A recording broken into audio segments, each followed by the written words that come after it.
Mesdames, Messieurs, bonjour et très heureux de vous retrouver dans ce 13 heures Bénin. Voici le sommaire. Le tandem Wadayi Talata désigné pour porter les couleurs de la mouvance à l'élection de 2026 a été officiellement investi ce samedi dernier à Parakou.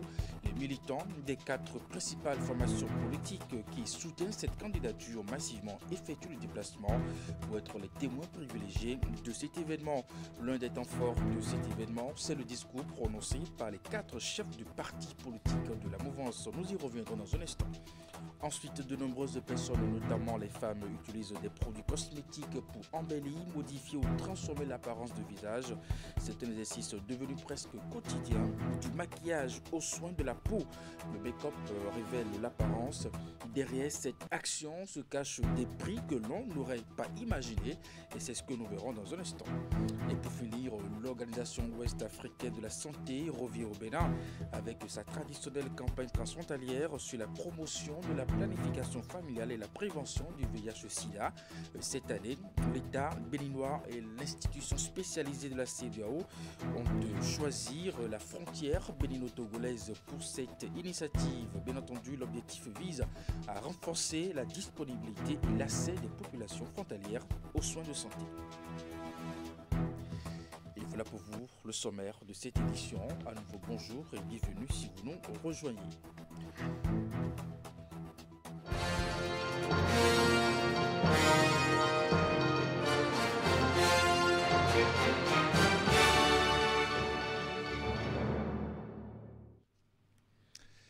Ce samedi à Parakou, bien entendu, cet événement politique, l'investiture de Romed Wadayi et de Mariam Tchabi Talata, l'un des temps forts de cet événement, c'est bien entendu le discours prononcé par les 4 chefs des partis politiques et puis le président Joseph Diogbenou, le leader de l'Union progressiste Le Renouveau, s'est également appesantir au sujet de la continuité des œuvres de Patrice Talon, comme bien entendu mobile justement du choix du duo candidat Wadayi Talata. Voici un extrait de ses propos. Nous voici, porteurs des idéaux et de l'espérance de tout le peuple, lui-même rassemblé autour de la nation pour enrichir, amplifier et transmettre l'héritage de la stabilité politique, de la gouvernance rigoureuse en vue du progrès social, de la cohésion et de l'unité nationale.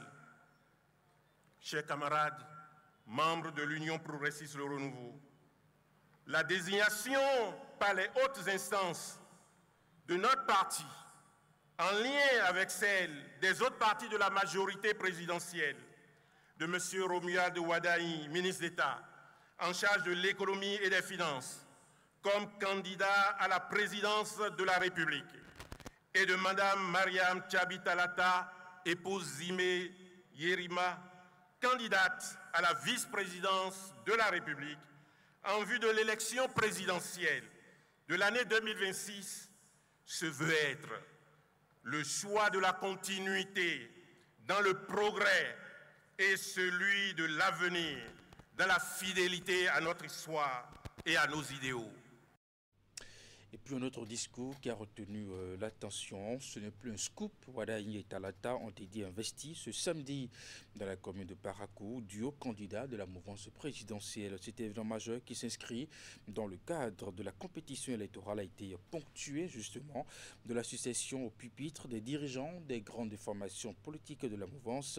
Le ballet a été ouvert justement par Claudine Prudencio, présidente de la Renaissance nationale du Bénin, qui a présenté une allocution principalement articulée autour du concept de la continuité des réformes du régime sortant et d'une valeur intrinsèque de Romuald Wadayi. On l'écoute. Nous sommes réunis non pas pour flatter un destin individuel, mais pour consacrer une trajectoire collective. Depuis plusieurs années, notre pays a entrepris un chemin exigeant. Restaurer la discipline des finances publiques, moderniser nos infrastructures, affirmer notre choix sur la scène internationale, replacer la dignité au cœur de l'action publique. Ce chemin Il nous appartient de le prolonger, car une nation n'avance pas dans la rupture chaotique, elle avance dans la continuité féconde. C'est là que s'impose la figure de Romuald Wadagni. Excellences, Mesdames et Messieurs, nous connaissons tous son parcours. Mais au-delà de son riche parcours, il incarne une vertu rare en politique, la fidélité à l'essentiel, fidélité à la République, fidélité à la rigueur, fidélité à l'intérêt supérieur de la nation. Et puis après Claudine Prodesio, c'est au tour du président du parti Moël Bénin de suivre le protocole. La continuité, c'est également le concept ayant sévi d'ossature au discours de Jacques Kayadi, qui n'a pas manqué de lever un coin de val sur la vision de sa formation politique à l'horizon 2056. Voici aussi un extrait de ses propos. 2026, nous aurions souhaité que notre champion poursuive l'œuvre engagée. Mais en démocrate convaincu, avec lui, nous respectons la Constitution. Car la fin de son second mandat n'est pas la fin de notre marche en avant. Bien au contraire, c'est le début d'une nouvelle étape. La dynamique doit continuer et le meilleur reste à venir. C'est pourquoi le Bloc républicain a pris ses responsabilités. Il nous fallait trouver celui qui comprend et partage la vision que nous avons assumée, celle conduite par le président Talon. Celui qui incarne la continuité et l'engagement, celui qui saura prolonger et amplifier la transformation en cours, élever au plus haut le flambeau du développement, moderniser davantage nos infrastructures, renforcer notre gouvernance démocratique, consolider l'éducation, la santé et la protection sociale, et surtout bâtir un mieux-être partagé pour chaque Béninois et chaque Béninoise. Et bien voilà, vous venez plutôt de suivre le discours du président du parti Bloc républicain, qui a martelé aussi. La dynamique doit continuer, le meilleur reste à venir. C'est la substance de l'allocution de Ablaye Biotchane, le président du Bloc républicain, qui s'aligne derrière ses prédécesseurs au pupitre et met en relief, bien entendu, les critères ayant milité en faveur de Romuald Wadagni, qu'il considère par ailleurs comme l'homme de la situation. Je vous l'avais annoncé, donc le tandem Wadagni Talata, désigné pour porter les couleurs de la mouvance à l'élection de 2026, a été donc officiellement investi ce samedi à Parakou. Les militants des 4 formations politiques qui soutiennent cette candidature ont massivement effectué le déplacement à Parakou pour être les témoins privilégiés de cet événement de l'histoire où des annonces fortes ont été faites. À la tribune, Wadagni lui-même a pris parti pour les jeunes, ceux qui comptent s'appuyer pour réussir une fois élu président. Voici le compte rendu de cet événement. Un peu avant 7 heures ce matin et déjà du monde aux alentours du stade Omnisport de Parakou. Personne n'a voulu se faire compter cet événement. Autour du stade, de petits groupes de personnes pour les derniers réglages en ce qui concerne les badges non encore distribués. Nombreux sont ceux qui se sont réveillés de grand matin pour vivre cette investiture historique dans ses moindres détails. En un mot, l'événement s'annonce grand et les populations s'impatientent. Hyper content, ému. Vous voyez, la cérémonie est à 10h30 et vous voyez l'effervescence sur le terrain. Vous voyez le monde. Ça montre que tout le peuple béninois est acquis à la cause de ce duo candidat aux élections présidentielles. Donc nous avons fait un bon choix, le président Talon a fait un bon choix, le peuple béninois a fait un bon choix pour choisir le candidat Romuald Wadagni qui sera le porte-flambeau de la jeunesse béninoise, le porte-flambeau du peuple béninois, l'espoir et pour la continuité des chantiers ouverts par le gouvernement de la rupture. Pour la grande majorité des populations rencontrées ici à Parakou, le choix de Romuald Wadagni est juste et raisonnable. C'est donc confiant de ce que le job sera fait et bien fait que les populations se déplacent en masse pour être les témoins privilégiés de l'officialisation de la candidature du tandem qui portera les couleurs de la majorité présidentielle. C'est l'événementiel de ce jour. On est ému, c'est la grande joie dans le Bénin, dans tout le monde entier, parce qu'on sait que c'est un duo titanesque qui fait déjà le job et qui met le Bénin en confiance, qui donne la preuve qu'à partir de 2026, le Bénin va supplanter le monde entier, parce qu'on a une équipe de gagnants, d'hommes capables. Romuald Wadayi, on l'a vu à l'œuvre, on sait qu'il est bon, on sait qu'il a fait de bons boulots et on est là pour la victoire. La victoire, la finalité de toute cette mobilisation autour de Romuald Wadayi et de Mariam Tchabi Talata. C'était donc l'ambiance Parakou. Avec cet élément, on revient à présent sur le discours du président du parti Mouel Bénin. Justement, la continuité, c'est également le concept ayant sévi d'ossature au discours de Jacques Ayadi, qui n'a pas manqué de lever un coin de voile sur la vision de sa formation politique. On l'écoute.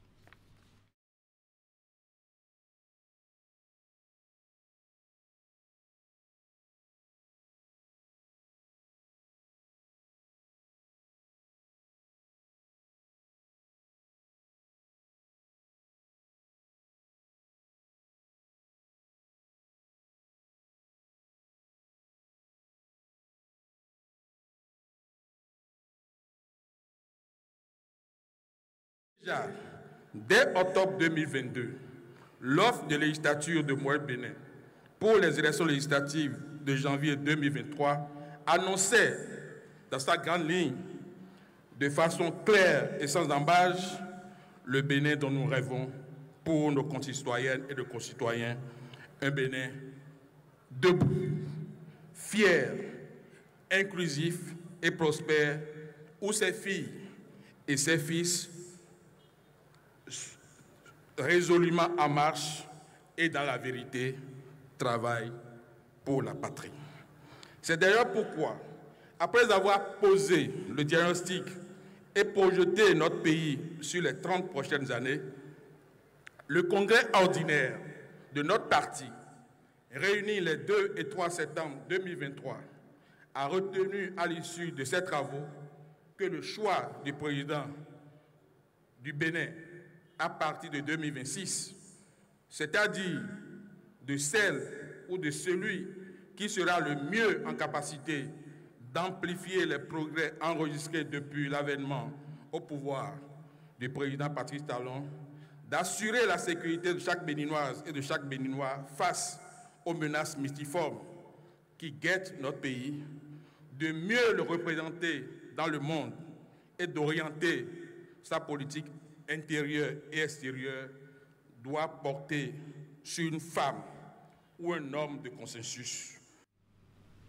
Et puis après ces discours à la tribune, c'est Romuald Wadayi lui-même qui a pris parti pour les jeunes sur qui il compte s'appuyer justement pour gagner ces élections. Voici le compte rendu de Vigile à Rodéon, Elvis Sotonouka. Porté par la Renaissance nationale, le Mouel Bénin, l'Union progressiste Le Renouveau et le Bloc républicain, le candidat unique de la majorité présidentielle affiche à cette tribune historique une posture de rassembleur. Cette investiture n'est pas seulement celle d'un homme, d'une femme ou d'un clan politique.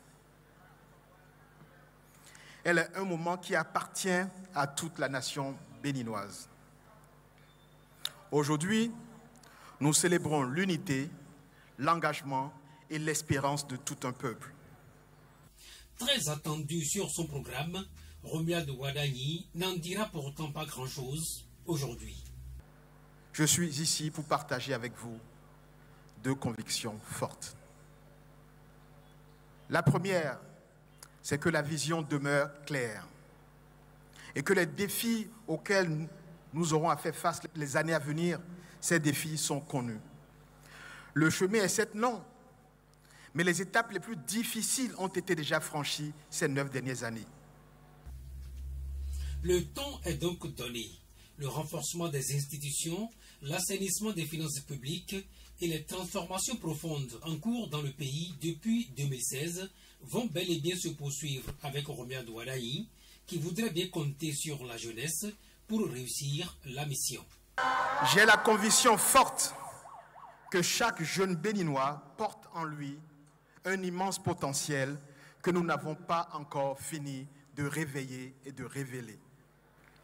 Mon ambition est donc claire, transformer l'énergie de chaque jeune en opportunité, transformer les opportunités en réussite et transformer les réussites en dignité. Chaque jeune béninois doit avoir la chance de réussir, de travailler, de bâtir sa vie dans la liberté et la sécurité. Mon engagement est donc de bâtir avec vous et pour vous un avenir où chaque jeune, d'où qu'il vienne, puisse rêver, entreprendre et réussir. Sans jamais perdre de vue, encore moins s'éloigner de la dynamique portée par le président Talon depuis bientôt 10 ans, Romuald Wadayi entend écrire ensemble avec les Béninois une nouvelle page de l'histoire du Bénin. Une histoire qui, selon ce dernier, permettra à chaque jeune et à chaque famille de bâtir sereinement son avenir.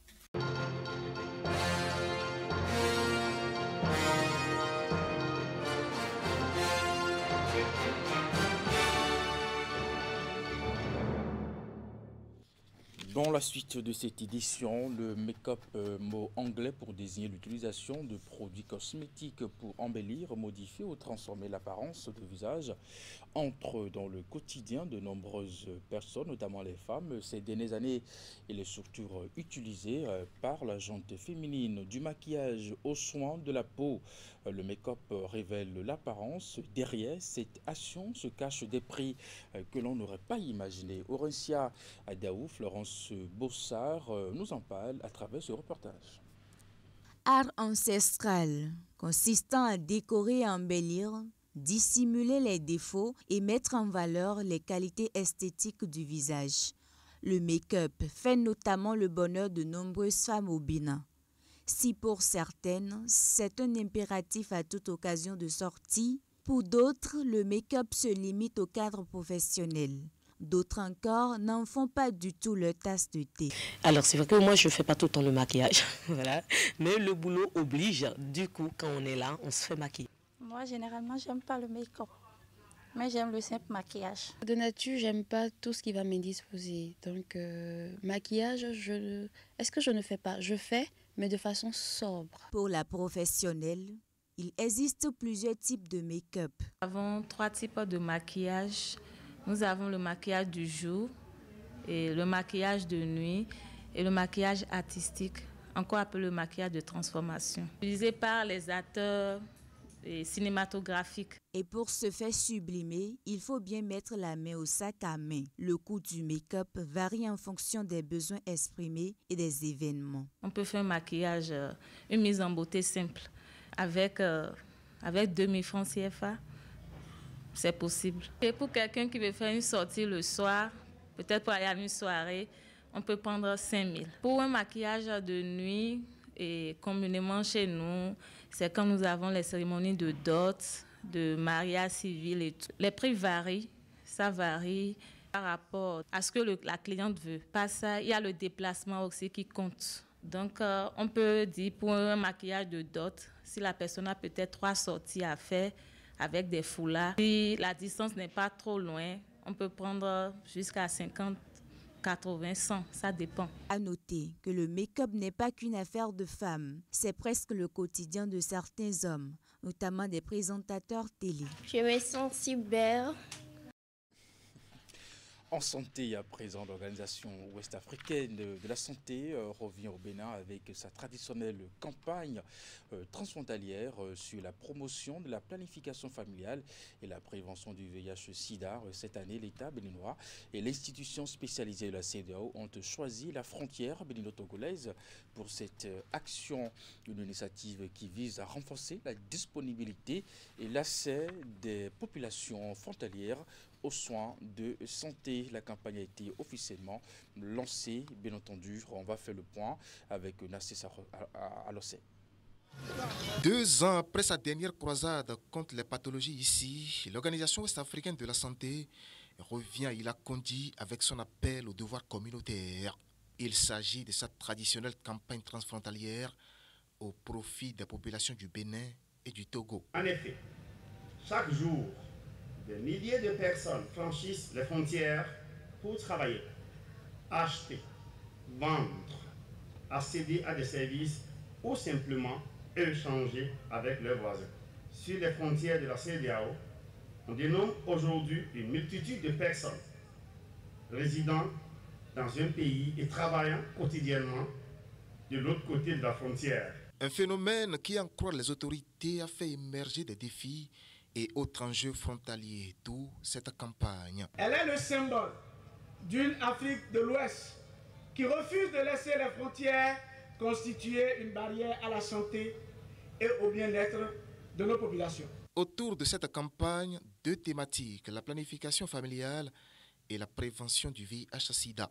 Elle est axée sur une demi-dizaine de stratégies qui vont du plaidoyer à la mobilisation sociale en passant par la sensibilisation pour le changement social et comportemental, sans oublier l'offre gratuite aux services de santé. Toutes ces interventions ne visent que le bien-être de nos populations, dont le développement socio-économique de nos pays. Autrement dit, renforcer la disponibilité et l'accès des cibles aux services de santé. Une initiative destinée aux différents corridors avec une série d'innovations. Il s'agit entre autres du renforcement de la sensibilisation sur l'importance cruciale des consultations prénatales pour une amélioration tangible de la santé maternelle et néonatale. De l'introduction des séances de sensibilisation grand public dénommées Achakodi, véritable tribune d'échange interactif qui introduit les messages de santé au cœur des réalités communautaires. L'émissaire du gouvernement fait saluer les partenaires techniques et financiers pour leurs efforts constants à cette initiative. Une campagne transfrontalière qui dure 3 jours. Le Togo voisin, lui, enchaînera pour finir 24 heures plus tard. Et pour finir cette édition, lancement officiel du mois du consommant local. L'événement s'est déroulé au marché Ganri de Cotonou, placé sous le thème investissement agro-industriel, valorisation des savoir-faire locaux et accès au marché. L'édition 2025 du consommant local se veut un défi à tous les niveaux, selon les autorités béninoises. Retour sur les temps forts du lancement dans ce compte rendu signé Ilurich Gaba. C'est dans cette salle du nouveau marché moderne de Ganri que le coup d'envoi officiel du consommant local est donné. Cette initiative majeure, véritable vitrine du savoir-faire béninois, est dédiée à la promotion des produits locaux. Cet événement, qui consacre le mois d'octobre de chaque année, le mois du consommé local dans tout l'espace UEMOA, a pour objectif de promouvoir les produits et services de l'espace communautaire, de renforcer l'intégration régionale, stimuler le développement industriel et économique et accroître la compétitivité des chaînes de valeur locales. De l'artisanat aux délices culinaires en passant par les innovations technologiques, les exposants rivalisent de créativité, témoignant du dynamisme de l'économie intérieure. Il s'agit pour les autorités béninoises de transformer l'essai de la consommation locale en une habitude pérenne et structurante.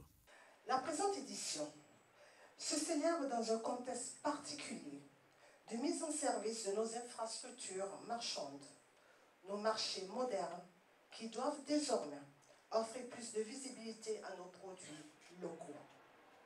Une vingtaine de marchés urbains et régionaux construits sur toute l'étendue du territoire national pour mieux exposer nos potentialités. Consommer nos propres produits est l'une des meilleures façons de promouvoir le Made in Bénin.